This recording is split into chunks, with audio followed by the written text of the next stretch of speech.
오늘은 시편 5편의 말씀을 가지고 살피시는 하나님께 피하는 사업, 살피시는 하나님께 피하는 사업이라는 제목으로 함께 하나님 말씀을 나누겠습니다.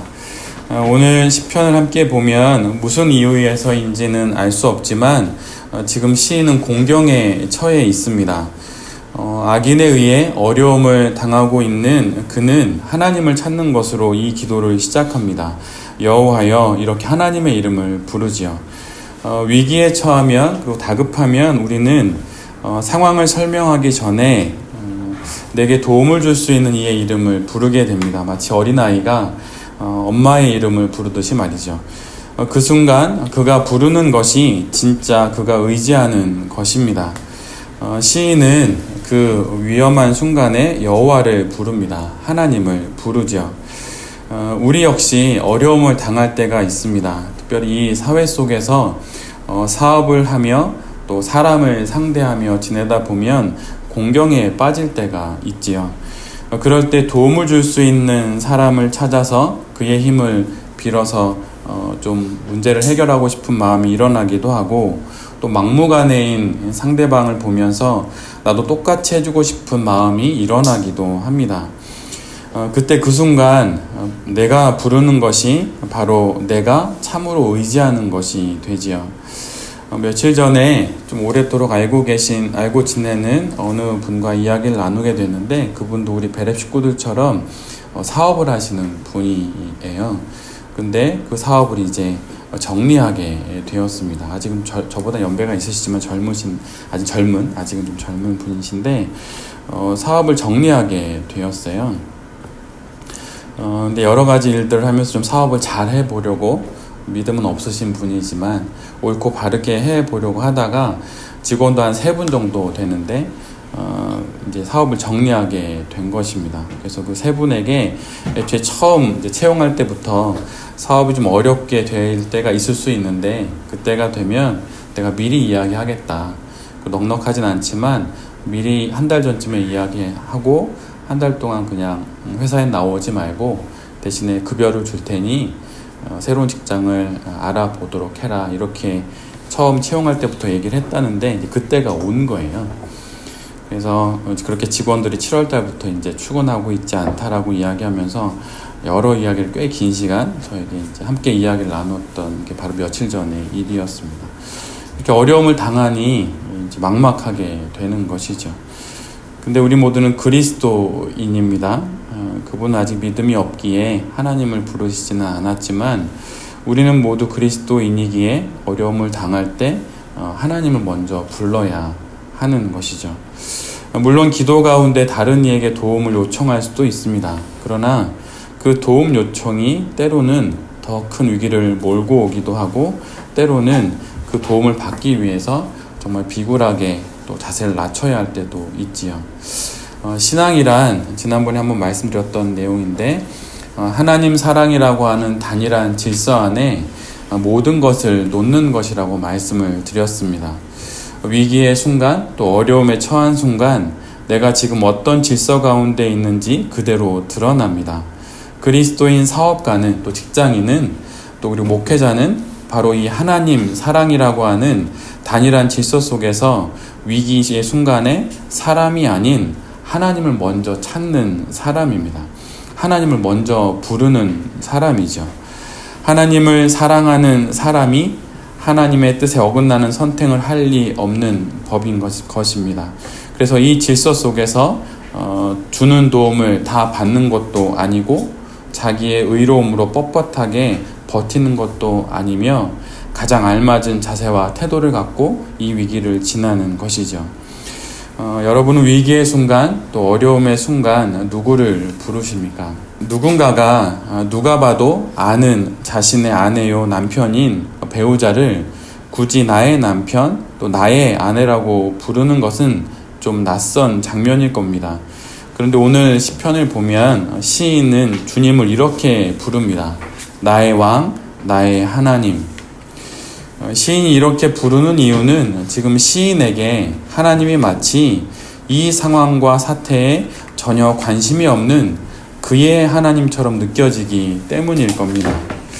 우리는 위기를 만나면 그 어려움 속에 자신이 홀로 있는 것처럼 생각됩니다. 그리고 이런 외로움은 사람을 자꾸 더 어려움에 빠뜨리죠. 성경에 나오는 엘리야처럼 갈멜산의 전투에서 이긴 그 엘리야가 광야 노뎀나무 아래에서 아무도 없다고, 이제 남아있는 사람은 아무도 없다고 말하며 죽기를 원하듯이 말입니다. 우리도 어려움과 외로움이 덮쳐올 때 나의 왕이신 나의 하나님, 당신은 어디에 계시냐고 부르짖게 됩니다. 그런데 그 순간 우리는 그분이 나의 하나님 되심 이전에 내가 그분의 나라는 사실을 먼저 기억해야 합니다. 개역 한글에서는 1절에 나의 심정을 헤아려 주소서라고 하는 부분을 나의 심사를 통촉하소서라고 번역합니다. 여기서 통촉이라는 의미는 꿰뚫어 지나가며 촛불을 들고 자세히 살피는 것을 말합니다. 모든 상황과 형편을 나보다 더 잘 아는 윗사람이 아랫사람의 그것들을 살피는 것을 뜻합니다.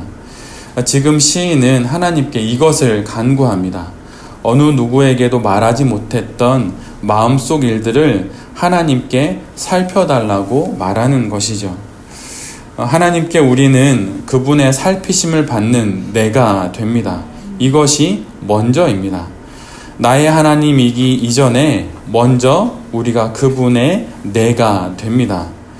나의 마음과 나의 사업, 나의 가정과 나의 모든 형편을 촛불을 들고 지나시며 자세히 허리 굽혀 살피시는 분이 나를 당신의 나로 먼저 부르셨습니다.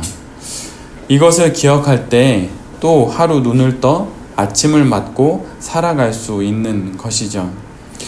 어렸을 적에 사실 저는 좀 많이 아팠습니다.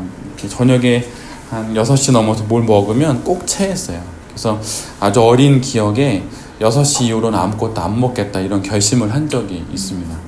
그리고 이렇게 자꾸 체하다 보니 몸에 열도 많이 나고 막 이렇게 되는 것이죠. 그래서 저녁 시간에 온 가족이 저 구석에서 이렇게 맛있는 밥을 먹으면 저는 안 먹어야지 이러면서 이제 텔레비전을 보거나 이런 적이 이렇게 어린 적에 이렇게 마음의 결심을 먹었던 기억이 지금도 있습니다. 어렸을 적에 밤새 열이 쩔쩔 끓어서 앓고 잠이 들 적이 저희 우리 모두 다 있지요. 근데 앓고 자다가 아침에 일어나 보면 여전히 제 이마 위에 놓여진 그 수건에 물기가 남아있음을 알게 될 때가 있었어요. 8시간, 10시간이 넘게 지났으니 물수건이 마를 만도 한데 말입니다. 어떻게 된 것일까요? 밤새 어머니가 갈아주신 거죠. 내가 앓고 있는 그 밤에 어머니는 그렇게 곁에서 내 이마에 물수건을 갈아주신 것이죠. 나는 몸으로 앓고 어머니는 마음으로 알았던 것입니다. 어려움을 겪는 나와 하나님 역시 마찬가지가 아닐까요? 2000년 전에 예수님이 몸과 마음으로 그렇게 앓으셔서 우리를 구원하셨으니 우리도 이쯤 몸으로 알아도 괜찮은 것은 아닌가라는 생각도 가끔은 해보게 됩니다. 사업이 잘 안 되고 어려움이 닥치고 힘들 때면 나의 몸도 또 나의 마음도 이렇게 앓게 되지요. 그럴 때면 2000년 전에 예수님이 그렇게 몸과 마음을 앓으셔서 나를 구원해 주셨으니 이쯤이면 괜찮다라는 생각도 해보게 됩니다. 제가 읽었던 시집 중에 어머니 학교라고 하는 시집이 하나 있었어요. 이종록 시인이 어머니와 대화를 나누고 그것을 시집으로 옮긴 건데 거기에 있는 시 중에 이런 부분이 있습니다. 쉴 틈이 없었던 거지 너도 곧 좋은 날 올 거여 지나고 봐라 사람도 밤낮 밝기만 하다고 좋은 것 아니다. 보름 아니었던 금음달 없고 금음 없었던 보름달 없지. 어둠은 지나가는 거란다. 어떤 세상이 맨날 보름달만 있겠냐. 몸만 성하면 쓴다. 이렇게 하나님도 우리에게 이렇게 말씀하시는 듯 합니다. 어려움도 있고 또 좋은 일도 있고 다 그런 거지. 그것들 그런데 다 지나간다. 몸만 성하면 된다. 사람만 있으면 된다. 나도 이렇게 내 곁에 있으니 말이다. 그러기에 사업은 참 좋은 신앙의 아이템이라는 생각을 가끔 합니다. 왜냐하면 하나님을 찾아야 할 때가 수시로 찾아오기 때문이에요. 개척교회를 섬기는 것도 저는 좀 그런 것 같습니다. 일을 하다 보면, 또 사업을 하다 보면, 또 개척교회를 섬기다 보면 막막한 일, 또 어려운 일이 다가오게 되지요. 그러면 하나님을 찾아야 하는 순간입니다. 그런데 여기서 우리가 기억해야 할 것이 하나 있어요.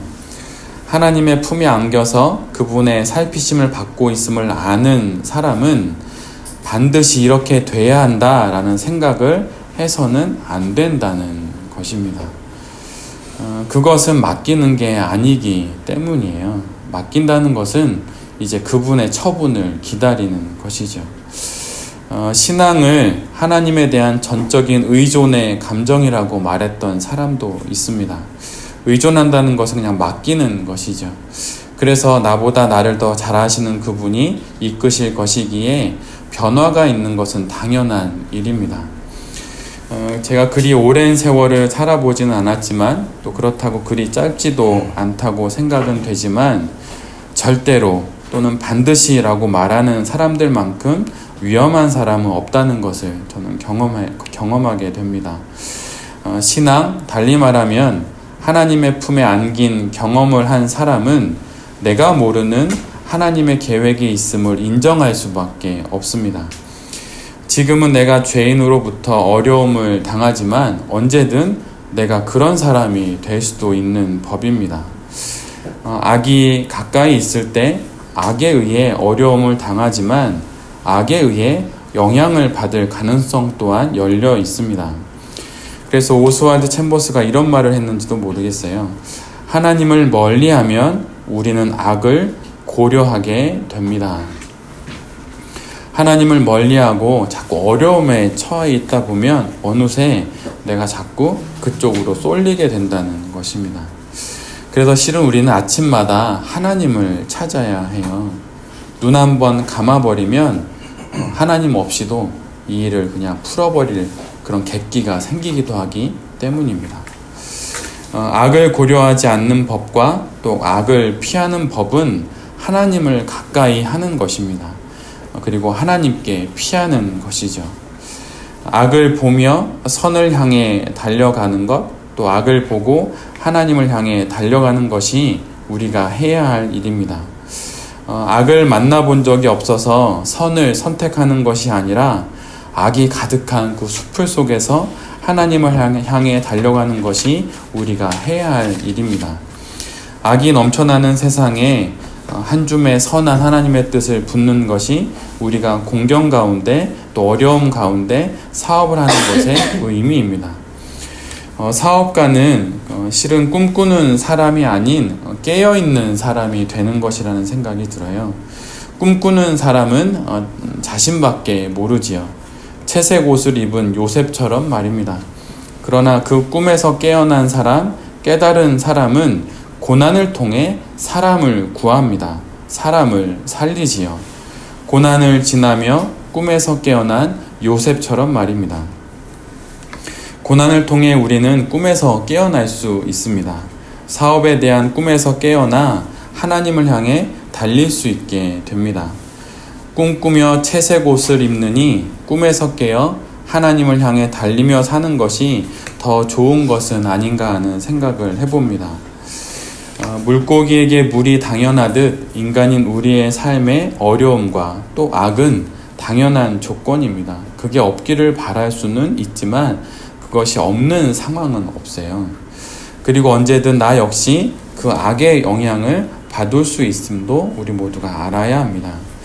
그래서 오늘 시인은 그 삶의 기준을 또 옳고 그름의 기준을 자신에게 두지 않습니다.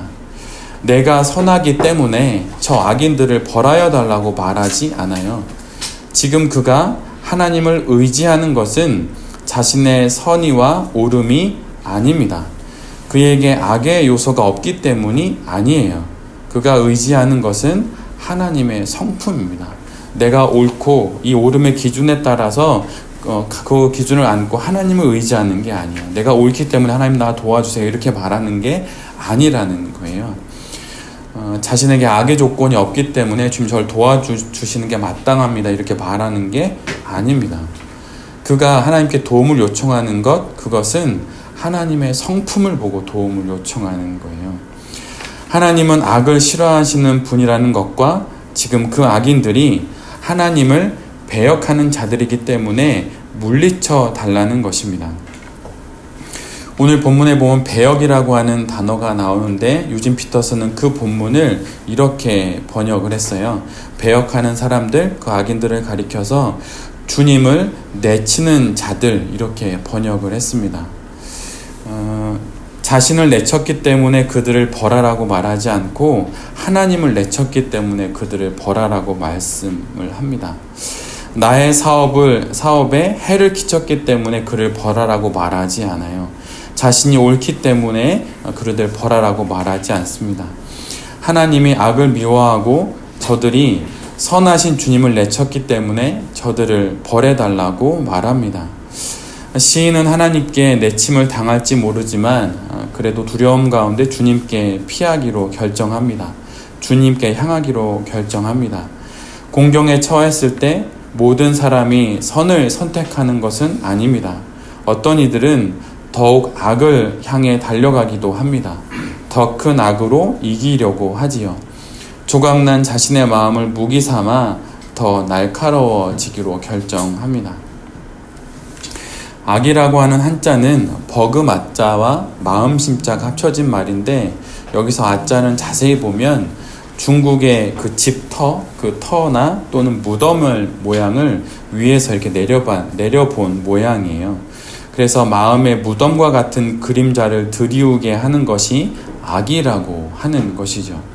그래서 오늘 본문 9절에 열린 무덤과 같은 목구멍을 가진 것이 바로 그런 것입니다.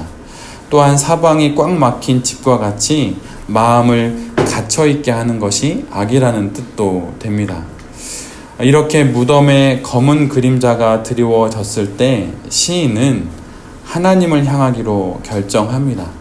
아침마다 일어나 하나님께 피해 달아나지요. 그리고 시인은 확신합니다.